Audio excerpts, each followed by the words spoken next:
temos trazido uma série de mensagens que tratam de questões importantes para a nossa época, a época em que vivemos. E uma das coisas que tem muito me chamado a atenção, e eu peço que os irmãos estejam atentos, e nós vamos usar diversos textos bíblicos, tanto no telão, vocês podem olhar nas suas Bíblias, é que todas os movimentos que nós temos hoje, que chamamos de seitas, elas não são novidade. Elas já existiram no primeiro século, né? Tudo que a gente vê hoje, que é meio estranho, se a gente for para a Bíblia, nós vamos descobrir que no primeiro século já existia, e que Paulo, principalmente Paulo, já escreveu epístolas, cartas, falando sobre essas questões, né, que estão relacionadas à essência do Evangelho. O que é o Evangelho? O que é a verdade do Evangelho? E a igreja, ela precisa estar atenta a isso. E um dos grupos que havia na igreja primitiva, foi o primeiro grupo praticamente que entrou no meio da igreja que estava nascendo, era um grupo chamado de judaizantes, os judaizantes. E eles existem ainda hoje, mudaram de nome, né? São os mais diversos grupos, não é um grupo X, mas essas ideias muitas vezes se proliferam, mas já estavam lá. E quem eram os judaizantes? Vamos pensar um pouquinho. Então, grupos que surgiram na igreja primitiva, e dentre os mais perniciosos estavam os judaizantes, e Paulo, ele tem uma dura disputa com eles, né? Paulo, ele não concebia a ideia daquele grupo ter entrado na igreja e estaria esse grupo pervertendo a doutrina de Cristo. Então, as epístolas, muitas delas confrontam as suas ideias. Quais eram os problemas dos judaizantes? Eles não conseguiam transpor do judaísmo, que estava sendo relegado, né, deixado para trás, para a igreja nascente. Porque todos nós sabemos que no Antigo Testamento nós tínhamos o judaísmo, né, forte, e que Jesus era judeu, que Jesus nasceu dentro do judaísmo, com todas as suas liturgias, com todo o seu culto. Mas quando Jesus morre na cruz, estabelece a nova aliança, então o judaísmo já é página virada, é do passado. E ali há um período de transição para o que hoje nós chamamos de igreja cristã, ou só de igreja. A gente tem dificuldade de chamar de cristianismo, porque muitos que se colocam debaixo do guarda-chuva do cristianismo nem sempre são cristãos, né? Então, mas vamos falar em termos de evangelho, né? De palavra de Deus, de nova aliança.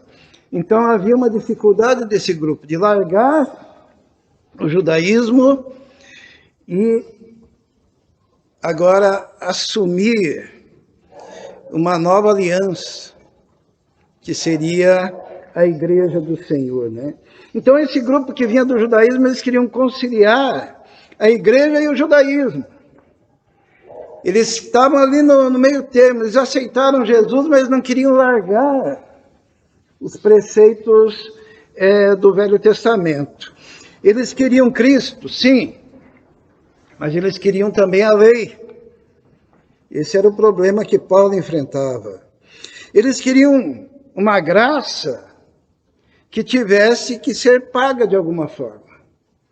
Eles não aceitavam a salvação tão somente pela graça. Eles queriam fazer alguma coisa. E aqui entra a questão de que todas as seitas, todas as seitas, e eu gostaria que os irmãos gravassem isso, todas as seitas têm uma característica. E uma dessas características, é que de alguma maneira eles querem pagar pela salvação, seja através de rituais, de leis, de ordens que precisam ser cumpridas, e também todas as seitas têm um cabeça, um profeta, um líder, que estabelece as doutrinas para aquele grupo, e que é de alguma maneira reverenciado, direta ou indiretamente. Todas as seitas criam uma editora para publicar a sua própria Bíblia, porque eles querem uma tradução que lhes seja favorável, né? Então eles criam uma editora, pegam uma tradução bíblica, e aquela tradução bíblica eles dizem, essa é a verdadeira tradução bíblica. Não existe tradução bíblica verdadeira, irmãos. Porque, na verdade, se a gente for pensar nos escritos de Moisés, não existe escritos da mão de Moisés. Existem cópias de cópias de cópias de cópias de cópias, né? E daí os estudiosos pegam fragmentos dos mais diferentes lugares, afinal, só o Velho Testamento são quantos? 39 livros, né? E daí os estudos, eles pegam os fragmentos mais antigos, os mais confiáveis, e a tradução é alguma coisa dinâmica, que ainda hoje está em processo. Porque na medida em que a gente estuda, nós conseguimos traduções melhores. Então não existe a tradução. Normalmente quem estabelece uma tradução é porque ele tem algum objetivo em relação a determinado aspecto daquela tradução que vai lhe agradar. Então eles criam essas traduções, essa é a verdadeira. Não existe. Toda a tradução, ela é, de alguma maneira, uma percepção daquele momento a respeito daquilo que foi escrito. Não existe uma tradução que não tenha ali a ingerência de quem está traduzindo de alguma maneira, por mais fiel que seja, na medida em que ele estuda, que ele pesquisa, que ele busca, ele encontra uma melhor palavra que se adequa àquele contexto. Né? Então toda seita, ela tem um profeta, um líder, que dita normas e pensamentos, tem uma Bíblia que diz, essa é a tal, né, da Bíblia, e toda seita também quer pagar a salvação, de alguma maneira. Você vai ter que fazer alguma coisa, porque a graça tem que ser paga. Então, esses judaizantes que entraram na igreja, eles causavam transtornos na igreja, pregando uma doutrina que anulava o Evangelho. Porque o Evangelho de Jesus, ele tem uma característica, que ele pode ser anulado quando a gente acrescenta algo a ele, ou quando a gente retira algo dele, né? Então, eles entraram na igreja e pregavam a salvação através de Cristo e da circuncisão. O que é a circuncisão? Circuncisão era a marca que fazia você virar judeu, né? Então, o prosélito do judaísmo, ele se submetia à circuncisão a partir daquele momento que ele era judeu. E sendo judeu, ele era obrigado o quê? A obedecer ao judaísmo, a obedecer à lei. Por isso que eles diziam, a gente aceita Jesus, mas você que é gentil, né, que faz parte das nações e quer fazer parte da igreja, você tem que se circuncidar, eles diziam, né? E assim a pessoa se submetia àqueles rituais. Eles também pregavam uma doutrina de salvação através de doutrinas gastronômicas, que a Bíblia chama de ensinos de demônios, né? Não proves, não pode isso, não pode aquilo, dentro da gastronomia. E ensino de preceitos, como não toques, não proves, não manuseis. Então eles queriam colocar uma lei juntamente com a graça de Cristo. E Paulo tem um embate muito forte com os judaizantes.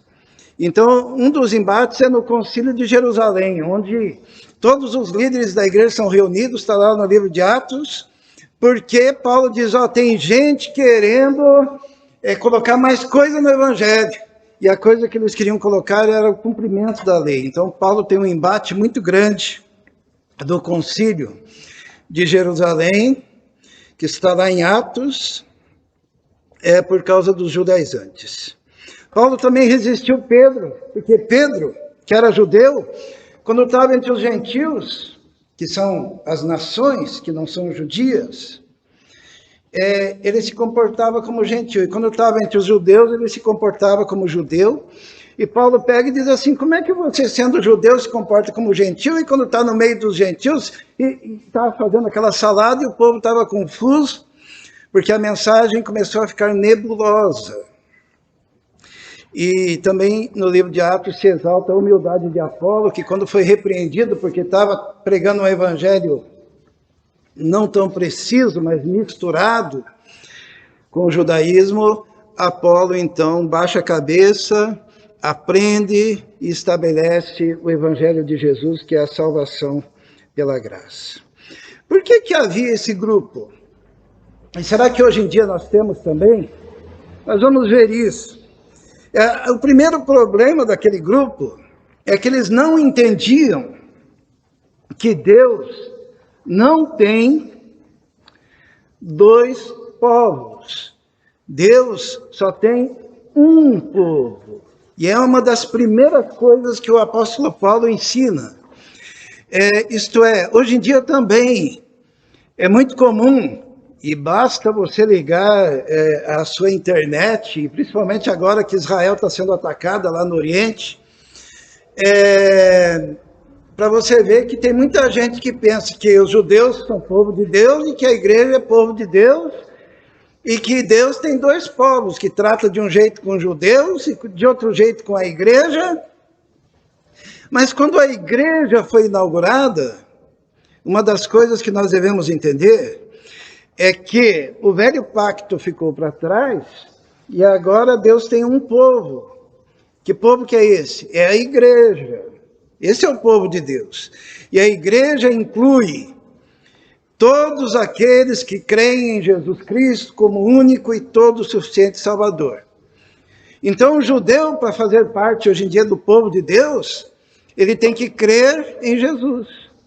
E qualquer nação do mundo, para fazer parte desse povo, tem que crer em Jesus.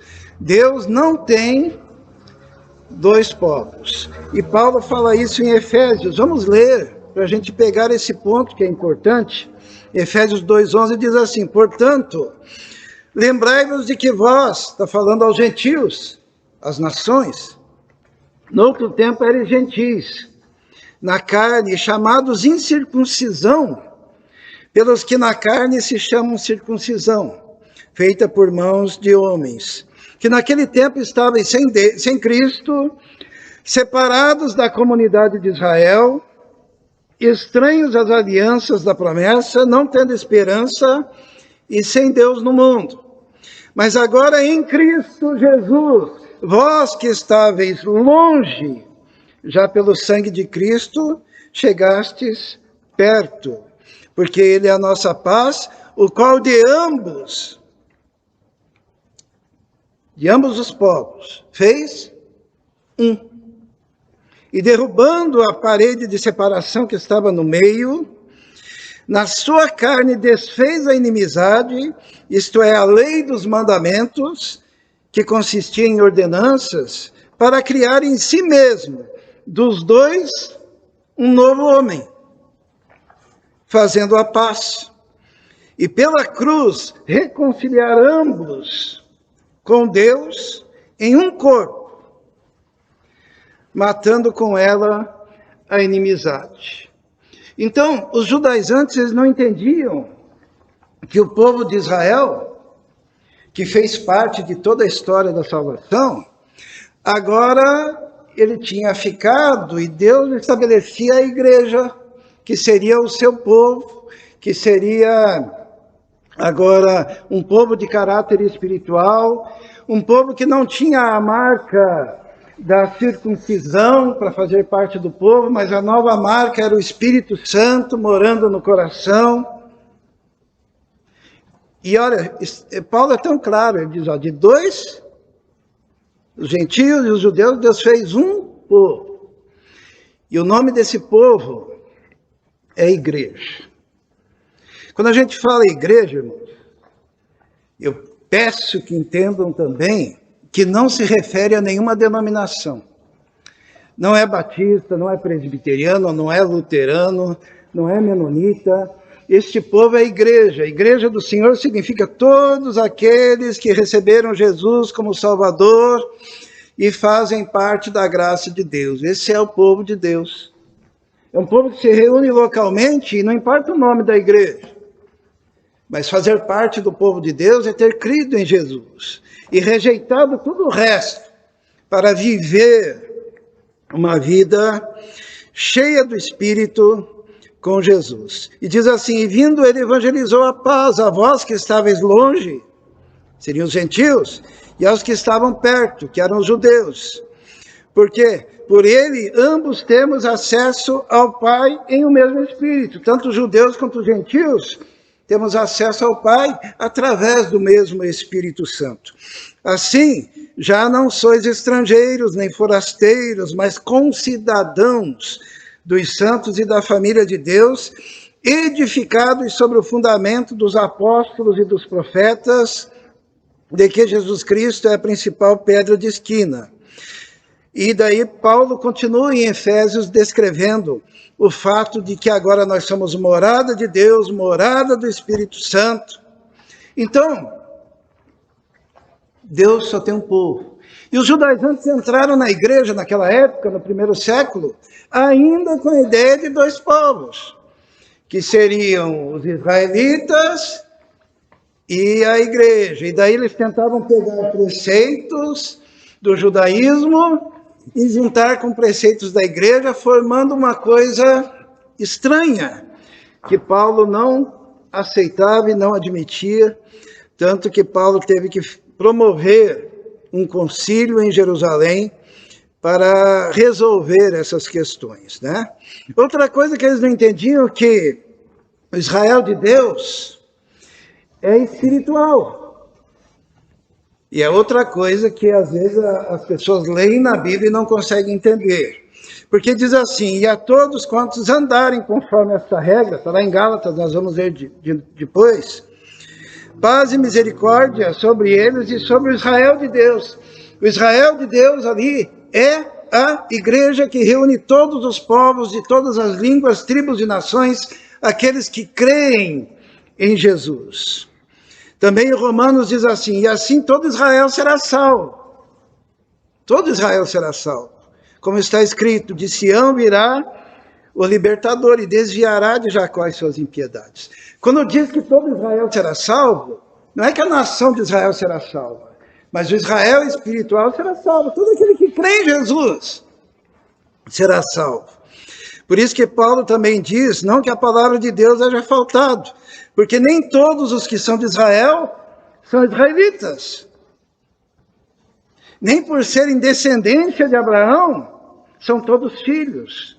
Mas em Isaque será chamada a tua descendência. Isto é, não são filhos da carne que são filhos de Deus, mas os filhos da promessa são contados como descendência. O que significa? Quem que são os filhos da promessa? É a igreja, somos nós. Quem são os filhos da carne? São a descendência carnal de Abraão. E eles precisam também ser evangelizados e precisam também ter um encontro com Jesus, porque senão serão condenados. Quando diz que todo Israel será salvo, todo Israel espiritual será salvo. E esse Israel espiritual é a igreja de Deus, é a igreja do Senhor, é o povo de Deus, é a família de Deus. Eles não entendiam isso. Estes que não entendiam que Deus só tem um povo e que os filhos de Abraão eram aqueles que criam na promessa, causavam transtornos querendo que os gentios crentes guardassem a lei. Era a marca dos judaizantes. Tem que guardar a lei para ser salvo. E Paulo, então, ele confronta essas ideias de forma muito pesada. E quais foram as respostas que Paulo deu para esse problema. A primeira resposta que Paulo dá é que a necessidade de reconhecer que a incapacidade humana diante da lei é condição essencial para a salvação. É difícil entender isso, né? Isso é, o indivíduo só pode ser salvo quando ele reconhece que é incapaz de obedecer à lei. Se você reconhece que você é incapaz, o que você faz? Você apela para a graça. E a lei, ela foi ordenada justamente para isso. Para fazer com que a gente perceba que dependemos totalmente de Jesus. E lá em Gálatas diz assim, ó, todos aqueles que são das obras da lei estão debaixo de maldição.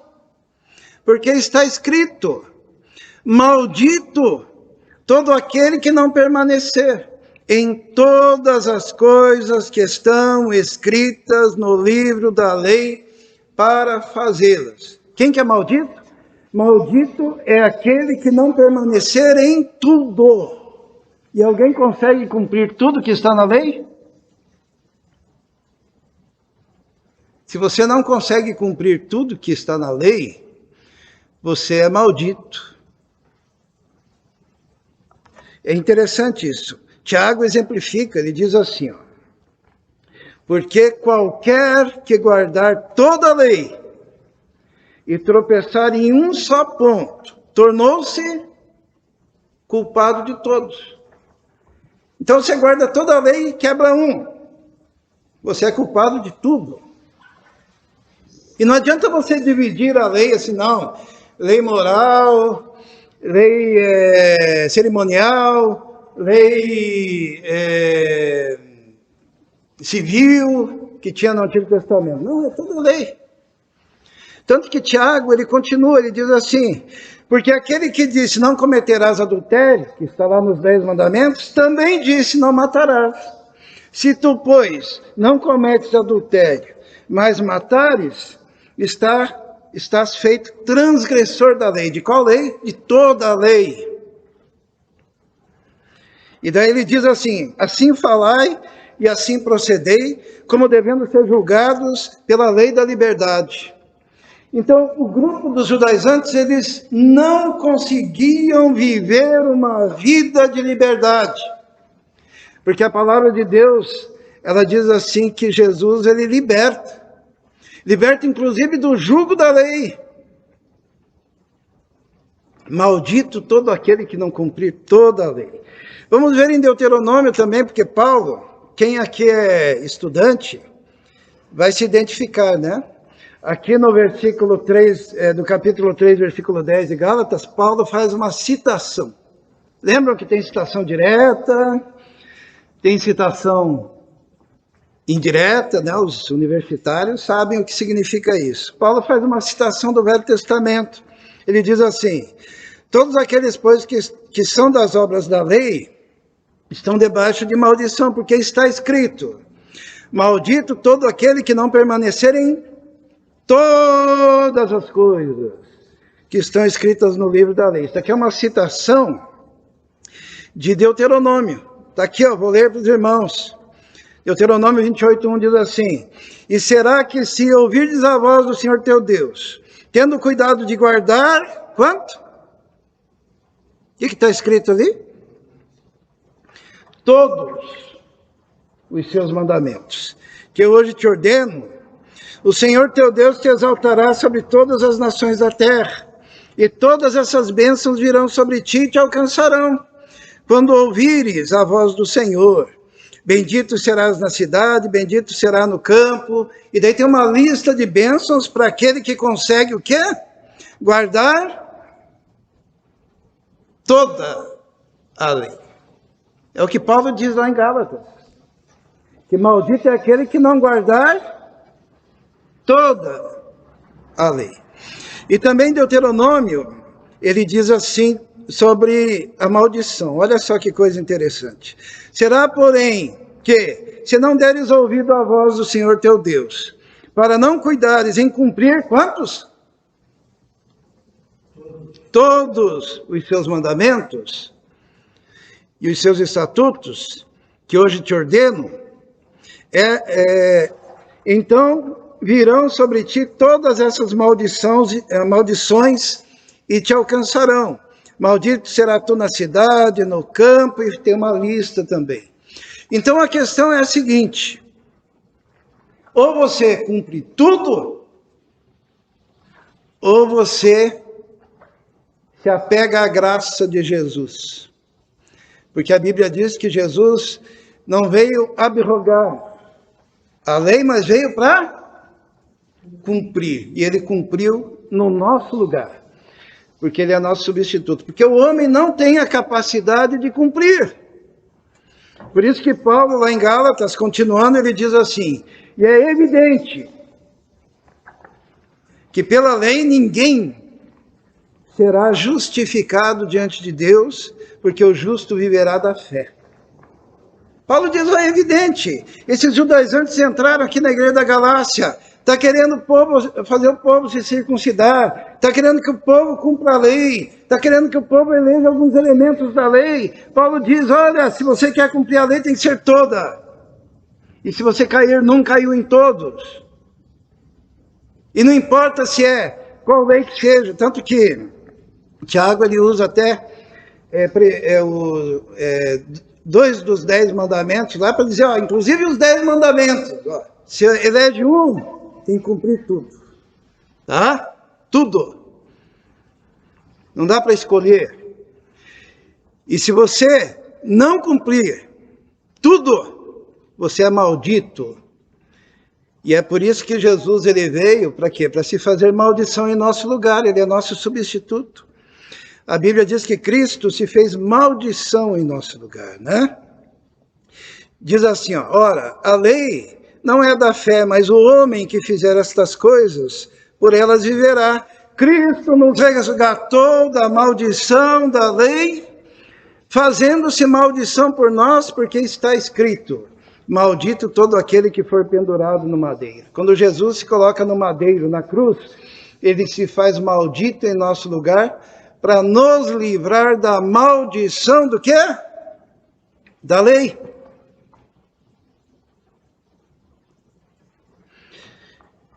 Para que a bênção de Abraão chegasse aos gentios por Jesus Cristo, e para que pela fé nós recebamos a promessa do Espírito.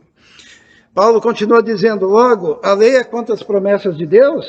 De nenhuma sorte, porque se fosse dada uma lei que pudesse vivificar, trazer vida, a justiça, na verdade, teria sido pela lei. Se a lei tivesse essa capacidade, a justiça viria pela lei. Mas a lei é totalmente incapaz. E a lei serviu para isso aqui, Mas a Escritura encerrou tudo debaixo do pecado, para que a promessa pela fé em Jesus Cristo fosse dada aos crentes. A lei, ela veio para quê? Para dizer, você não consegue cumprir a lei. Você é pecador. Não adianta você eleger um preceito da lei e quebrar o resto. Não adianta, porque se você quebrar um preceito, você é maldito. Então, se humilhe e reconheça que você depende totalmente da graça do nosso Senhor e Salvador Jesus Cristo. Você depende de Jesus, porque tudo aquilo que você não tem capacidade para fazer, Jesus fez. Inclusive, ele se fez maldição no teu lugar, porque você era maldito, porque você não consegue cumprir nenhum preceito da lei. Paulo, em Romanos, ele diz assim, ora, nós sabemos que tudo que a lei diz, para os que estão debaixo da lei o diz, para que toda a boca esteja fechada e todo mundo seja condenável diante de Deus. Era estranho para os judaizantes naquela época entender que a lei tinha sido colocada para fazer ele calar a boca.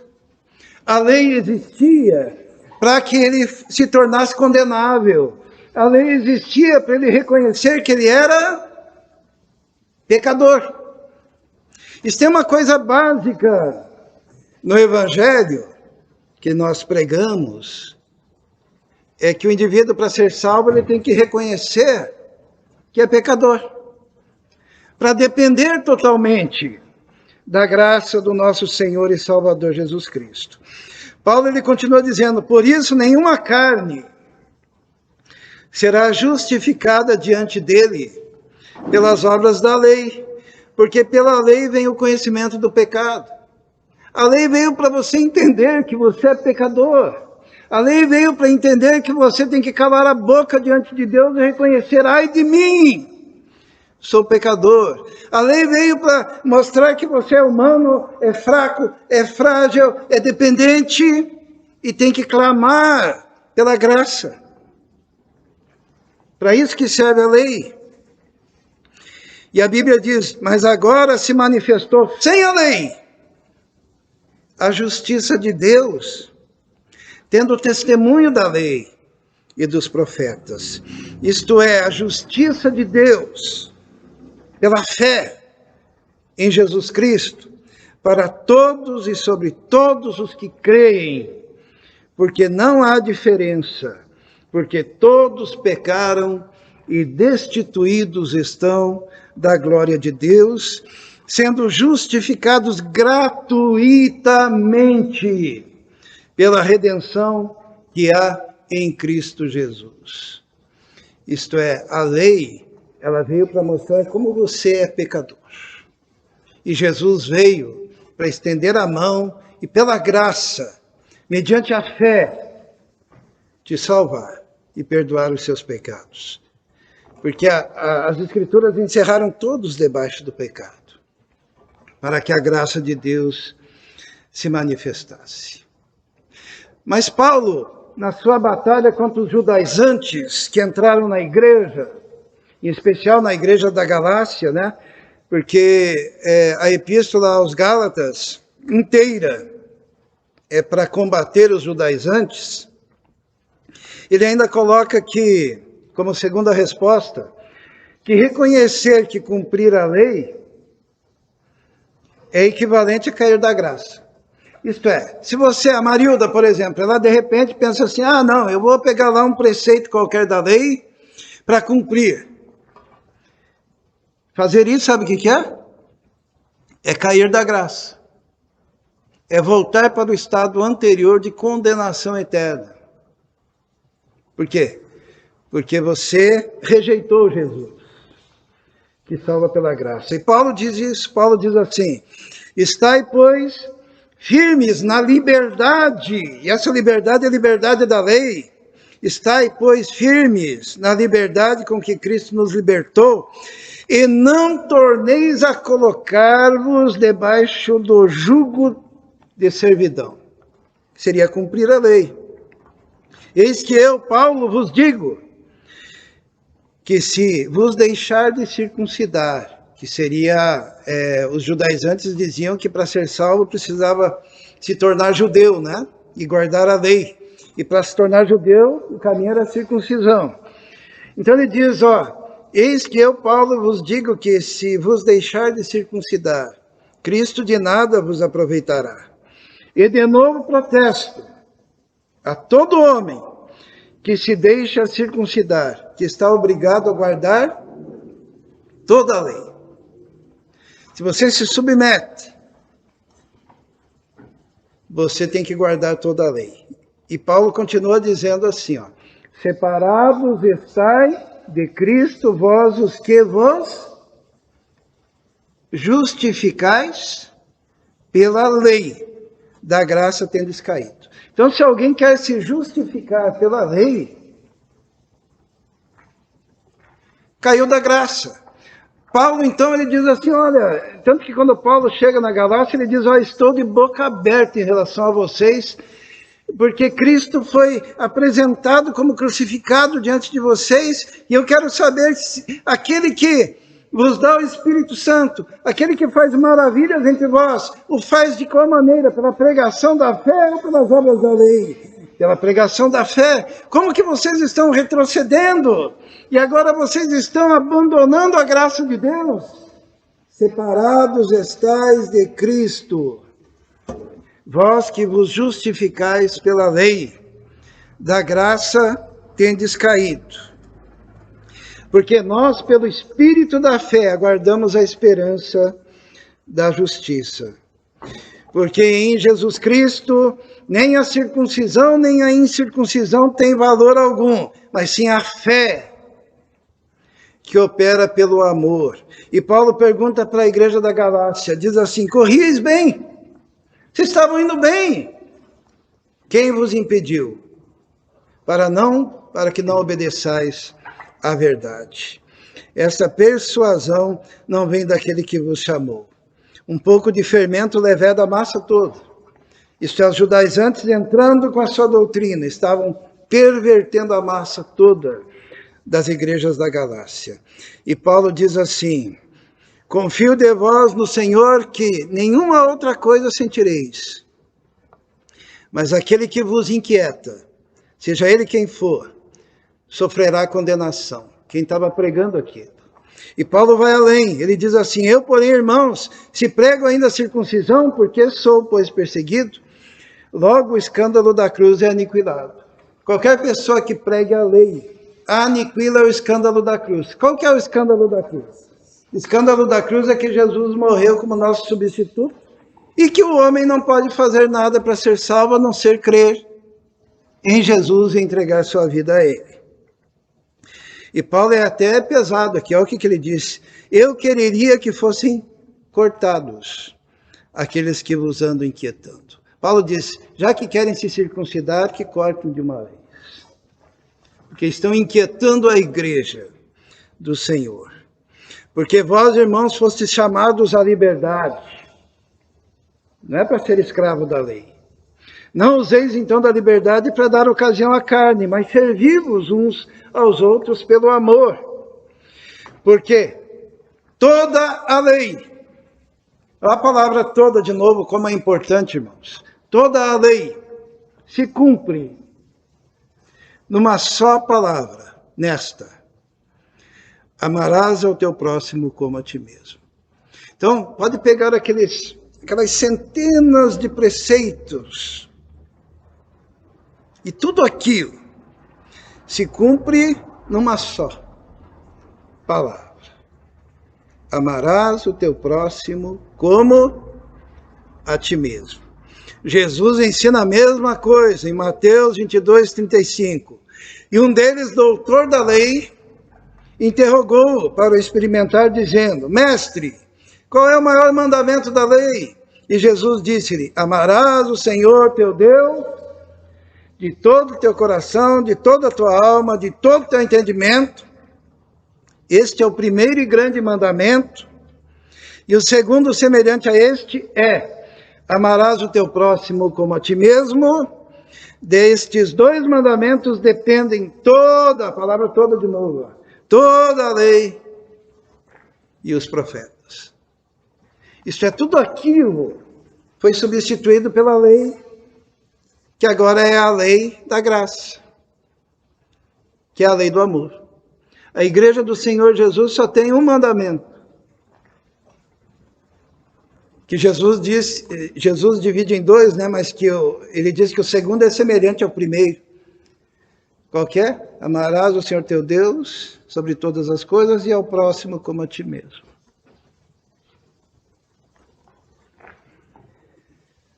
Tiago ensina a mesma coisa. Tiago diz assim, todavia, se cumprirdes, conforme a Escritura, a lei real, amarás a teu próximo como a ti mesmo, bem fazeis. A lei real, qual que é? Amarás o teu próximo como a ti mesmo. Finalmente, irmãos, Paulo ele usa de duas figuras, duas analogias, para ensinar à igreja da Galácia que ela não deveria se submeter aos judaizantes. Primeiro, ele usa a analogia do pedagogo. A palavra pedagogo, ela é traduzida nas nossas versões como aio, sabe? Ou lama seca. Diz assim, ó, digo, pois, que todo o tempo que o herdeiro é menino, em nada difere do servo, ainda que seja senhor de tudo. Diz assim, ó, quando é menino, é igual ao servo, está brincando lá com o servo é escravo. Nada difere. Mas está debaixo de tutores e guardadores até o tempo determinado pelo Pai. Assim também nós, quando éramos meninos, estávamos reduzidos à servidão debaixo dos primeiros rudimentos do mundo. Então Paulo está dizendo, olha, antes da igreja nós éramos como meninos, e daí tínhamos tutores e guardadores. A gente tinha que obedecer aquelas leis. Daí ele diz assim, mas vindo a plenitude dos tempos, Deus enviou seu Filho, nascido de mulher, nascido sob a lei, para remir os que estavam debaixo da lei, a fim de recebermos a adoção de filhos. Na plenitude dos tempos, Deus manda Jesus e nos liberta da lei. Nós estávamos sendo conduzidos, como crianças são conduzidas pelos seus pedagogos, pelos seus aios, pelas suas amas secas, era a lei. Mas vindo à plenitude dos tempos, nós fomos emancipados. Assim que já não és mais servo, mas filho. E se és filho, és também herdeiro de Deus por Cristo. Mas, quando não conhecieis a Deus, servíeis aos que por natureza não são deuses. Mas agora, conhecendo a Deus, e antes, sendo conhecidos por Deus, Paulo pergunta, como tornais outra vez a esses rudimentos fracos e pobres, aos quais de novo quereis servir? Paulo diz, quando vocês eram crianças, vocês eram como escravos e tinham um pedagogo que pegava pela mão, que era a lei. Mas agora que vocês já são adultos, que o Senhor Jesus já veio, já libertou, por que vocês estão querendo voltar de novo àquilo? Como tornais outra vez esses rudimentos, que ele chama de fracos e pobres, aos quais de novo quereis servir? Guardai dias e meses e tempos e anos. São os rudimentos fracos e pobres. É a ama seca, é o aio, é o pedagogo. Receio de vós que não haja trabalhado em vão para convosco. E finalmente, ele usa a analogia de Sara e Agar. A gente pregou sobre Sara e Agar, né? Sara era a escrava, ou melhor, Sara era a senhora, né? E Agar era a escrava. E Paulo daí faz uma analogia. De onde nós estamos? Nós estamos com Sara, que teve o filho da promessa, ou nós estamos com Agar, que era escrava? Ele pega e diz assim, meus filhinhos, por quem de novo sinta as dores de parto, até que Cristo seja formado em vós. Paulo está dizendo, é como se eu estivesse gerando vocês de novo, porque os judaizantes entraram na igreja, perverteram tudo, e agora eu estou tentando gerar vocês de novo. E ele diz assim, eu bem quiser agora estar presente convosco e mudar a minha voz, porque estou perplexo a vosso respeito. Dizei-me, os que quereis estar debaixo da lei, não ouvis vós a lei?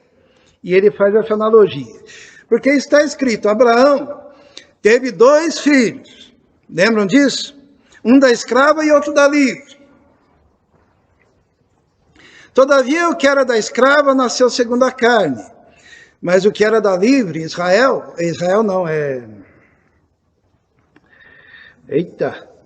Isaque, por promessa.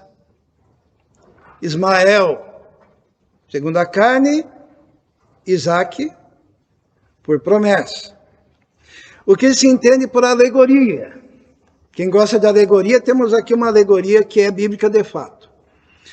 Porque estas são 2 alianças. Uma do Monte Sinai, lá onde Moisés subiu, lembra? Pegou a lei. Uma é do Monte Sinai, gerando filhos para a servidão, para a escravidão, que é Agar. Ora, esta Agar é o Sinai.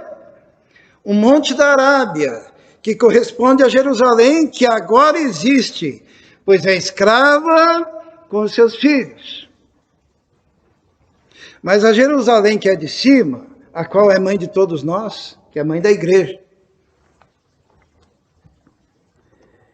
Mas a Jerusalém que é de cima é livre, a qual é mãe de todos nós.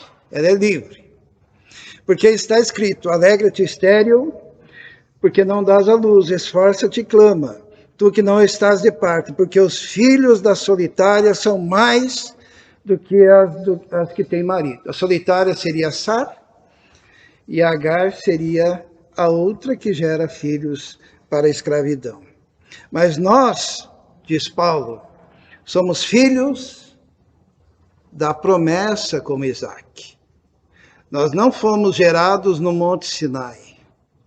Nós somos filhos da promessa. Nós somos da estirpe da linhagem de Isaac. Diz assim, mas como então aquele que era gerado segundo a carne perseguia o que era segundo o Espírito, assim é também agora.